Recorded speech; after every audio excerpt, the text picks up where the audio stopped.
A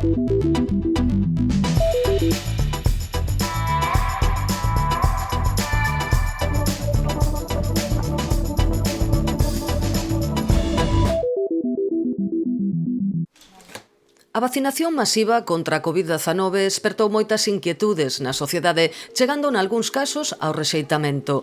Poñer en dúbida a efectividade da vacina foi un dos principais obxectivos dos detractores desta campaña de saúde pública.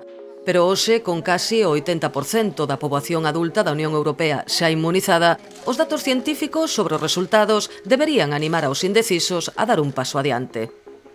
Francisco Caamaño, da Universidade de Santiago de Compostela, explícanos o que é a efectividade da vacina, como se fai o seu seguimento e clarifica a situación global con datos. A súa eficacia na práctica, iso que chamamos efectividade. E podo observar, por exemplo, nese grupo de vacinados e nese grupo de vacinados, os sigo no tempo e vexo, por exemplo, cantos ingresos hospitalarios teño por temas graves e fago ese estudio. Ese estudio o temos feito tamén, xa dispoñemos xa desos datos e ese número, por exemplo, para as vacinas que están comerciales en este momento se sitúa en torno, para o conxunto das vacinas, en torno a 20. Quero dicir, entre os vacinados, xa non falo de teoría, non falo dun ensaio clínico, falo xa de cuestións prácticas. O que sabemos é que neste momento entre os vacinados, os non vacinados frente aos vacinados, multiplican aproximadamente por 19, pongámonos 20, 19, ese é o número que obtemos, máis ou menos en este momento, a probabilidade de acabar ingresados en un hospital, e isto incluindo todo, ingresos e mortes, vale? O conxunto dun ingreso grave máis mortes, multiplican aproximadamente por 19 esa probabilidade frente aos vacinados. Descontextualizadas ou ás veces erróneas, pero tamén moitas veces aclaradas polos medios de comunicación, algunhas informacións sobre a vacina poden levar a confusión aos que aínda non están inmunizados. E non morre máis xente vacinada que non vacinada.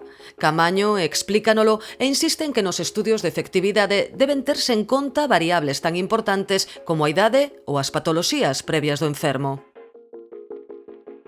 A incidencia de enfermidade entre os vacinados non é cero.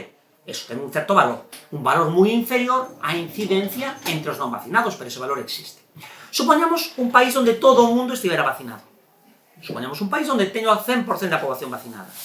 En ese caso, todos os mortos por COVID estarían vacinados, estamos de acordo? Habería mortos por COVID, lóxicamente, e todos estarían vacinados porque todos estuvo vacinado.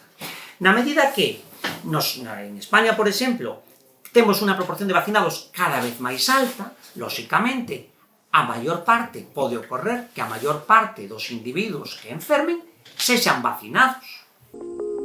A finais de novembro, o Ministerio de Sanidade decidiu incluir sistematicamente nos seus informes datos específicos sobre os vacinados e sobre os non vacinados. Axudará isto a reducir o número dos que aínda hoxe rexeitan a vacina ou que simplemente teñen dúbidas. Desde o punto de vista da investigación, me parece importante. Incluso desde o punto de vista da comunicación pública, que estos datos se coñezan e que me parece moi relevante, porque mira, nos damos conta de, xa non estamos falando de ensaios clínicos, estamos falando de que pasa na práctica entre as persoas que fan unha cosa e que fan outra, como lles vai a vida, como lles van a enfermidade, non? Eu creo que isto pode motivar as persoas a actuar.